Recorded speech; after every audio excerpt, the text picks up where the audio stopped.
آ کر martial law لگاتے رہے اور وہ احتساب خود کرتے رہے. چیف نے جو تقریر کی اس میں انہوں نے کہا ہے کہ جی ہم ہر قسم کی مدد کرنے کو تیار ہیں, آپ اگر احتساب کرنا چاہتے ہیں, اور احتساب, اور اس میں انہوں نے ایک لنک دیا ہے کہ جس کا دہشت گردی کے ساتھ لنک ہے.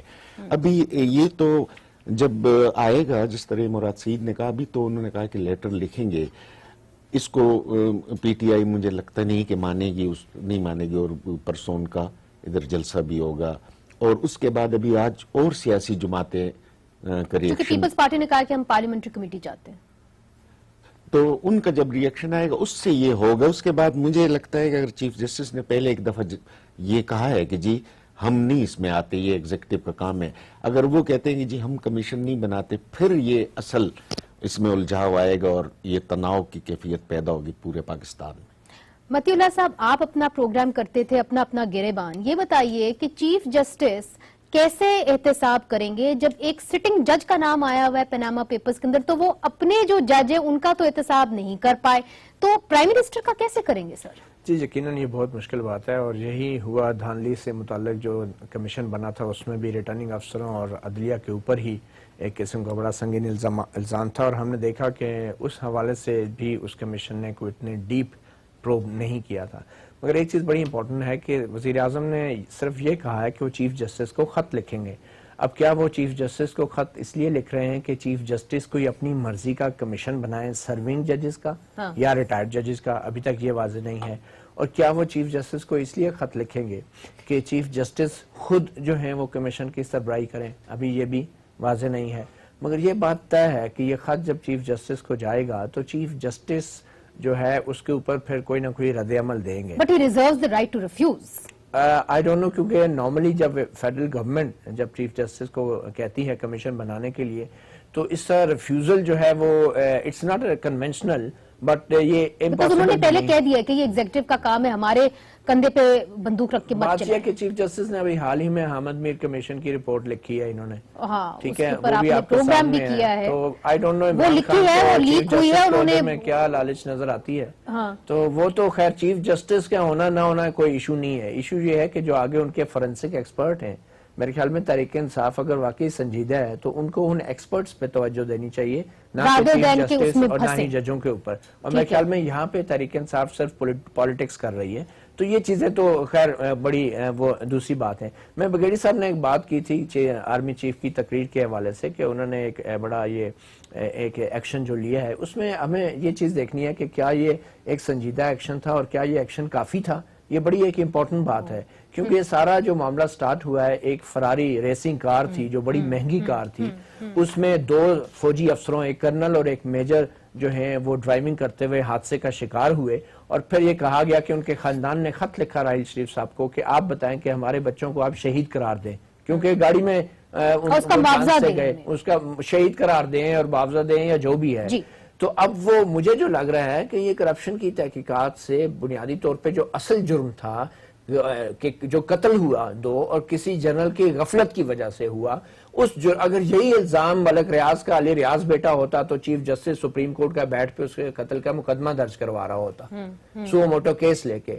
مگر اس قتل جو ہوئے 2 جو شہید ہوئے جوان, ہمیں شہید کہنا چاہیے, تو ان کی تحقیقات کا ابھی تک کوئی پتہ نہیں ہے, اور اس کو وہ معاملہ پیچھے رہ گیا. اور یہ کرپشن کا, اور اس میں بھی اب پتہ نہیں, کرپشن کے اندر صرف ان کا نام نہیں آیا, آپ ڈی ایچ اے کے اوپر لکھ چکے ہیں, اس کے اوپر بھی سوالیہ نشان اٹھایا گیا ہے. میں نے وقفے پہ جانا ہے, مگر آپ کچھ کہنا چاہ رہی ہیں اس سے پہلے کہ میں وقفے پہ کہہ رہی ہوں, میں ان کی تائید ہی کروں گی کہ ایک کرپشن کا جو معاملہ ہے یہاں بڑا ڈیپر ہے, کیونکہ خود انسٹیٹیوشن جو ہے وہ ہم یہ سمجھ کے کہ صرف 6 سینئر افسروں کو اگر برطرف کر دیا تو معاملہ ختم ہو گیا ہے. میرے خیال میں ایک بہت ضرورت ہے ایک احتساب کی, فوج کے احتساب کی بھی اور سیاسی جو لوگ ہیں ان کے احتساب کی بھی. مگر شروعات تو ہوئی ہے, دیکھتے ہیں یہ بات کہاں تک جائے گی. وقفہ لیتے ہیں, وقفے کے بعد حاضر ہوتے ہیں. ویلکم بیک ناظرین. آج وزیر اعظم نواز شریف صاحب نے قوم سے خطاب کیا اور کہا کہ میں خط لکھوں گا چیف جسٹس آف پاکستان کو کہ وہ ایک کمیشن بنائیں تاکہ پیناما لیکس کی پہ انکوائری ہو سکے, اور اگر کوئی ثبوت ثابت ہو گیا تو میں گھر چلا جاؤں گا. عائشہ صدیقہ صاحبہ, احتساب کی جب بات ہوتی ہے, آپ نیب کے اندر بھی رہ چکی ہیں, آپ نے اساسوں کے اوپر, ملٹری کے اوپر بھی ایک کتاب لکھی ہے, تو یہاں پہ تو جی کسی کا دامن صاف نہیں ہے. تو احتساب کے لیے ہم کس کو بلائیں گے؟ یہ بہت اچھا سوال ہے جی، لیکن احتساب تو بالکل ہونا چاہیے، یہ نہیں کہ ہونا نہیں چاہیے۔ ایک پرابلم ہے جو کہ پوری ریاست میں ہے، اور ریاست جو اسی طرح گھل رہی ہے۔ مگر کمیشنز کی ہسٹری بھی تو ہم جانتے ہیں، کہاں سامنے اسامہ بن لادن کی کمیشن رپورٹ سامنے نہیں ہوئی، حامد میر کی کمیشن رپورٹ، اتنی ساری چیزیں ہو گئی۔ What do we expect from this really؟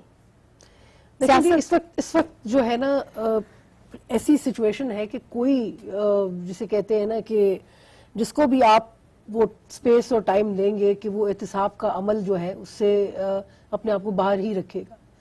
فوج بھی باہر رکھے گی، یہ جو ہے جو سیاسی پارٹیاں ہیں وہ بھی باہر رکھیں گی، اور سول بیوروکریسی وہ بھی اپنے آپ کو باہر رکھے گی۔ تو یہ تو ایک پرابلم ہے جو کہ ہماری ریاست میں چل رہا ہے، بدستور چل رہا ہے۔ مگر آپ نے اپنی کتاب کے اندر اور ویسے بھی آرٹیکلز کے اندر آپ نے بات کی کہ کس طرح یہاں پر جو ایک طریقے سے لینڈ کنسولیڈیشن ہوتی ہے، جس پہ ہم نے دیکھا بھی ہے ڈی ایچ اے اسکیم کے اوپر بھی 2 جنرلز کو انہوں نے برطرف کیا ہے، 2 آرمی آفیسرز کو برطرف کیا گیا ہے، اس کے اندر لینڈ ایکوزیشن ایکٹ کو مینیپولیٹ کیا جاتا ہے، یہ کیا چیز ہے؟ ایکٹ کے تحت نہیں ہوتی جی، یہ تو پرائیویٹ لینڈ ایکوائر کر رہے ہیں نا، لینڈ ایکوزیشن۔ جی دیکھیں یہ جو ہے یہ جو پرائیویٹ لینڈ کی یہ بات کر رہے ہیں نا، ابھی میں آپ کو بتاؤں جیسے بہاولپور میں ڈی ایچ اے کی اپروول ہوئی ہے۔ اب D H A public land رستے پہ آپ نے ایک بورڈ لگا دیا ہے کہ جی یہاں ڈی ایچ اے انٹرسٹڈ ہے اور یہاں کوئی اور جو ہے لینڈ ایکوائر نہیں کرے گا۔ ٹھیک۔ اب سوال ہے کہ یہ کون سی پاور کے تحت انہوں نے اتنی بڑی بات کر دی ہے، کیونکہ ہو سکتا ہے میری زمین ہو، میرا دل نہیں چاہ رہا ہو ڈی ایچ اے کو بیچنے کا، تو آپ نہ دیں۔ ٹھیک ہے، نہیں وہ تو نہیں نا جی، لیکن جس طرح پاور پھر انفورس ہوتی ہے وہ اس طریقے سے ہوتی ہے نا۔ سپریم کورٹ میں آیا تھا ڈاکٹر صاحب، یہ معاملہ سپریم کورٹ میں آیا تھا ڈی ایچ اے کا، اور اس میں ایک انکشاف جو ہوا تھا، ججز خود حیران رہ گئے تھے کہ لاہور کا آدھے سے زیادہ علاقہ جو ہے اس کو پروونشل گورنمنٹ نے اس کو ڈیفنس لینڈ ڈکلیئر کر کے ڈی ایچ اے کو حوالے کیا۔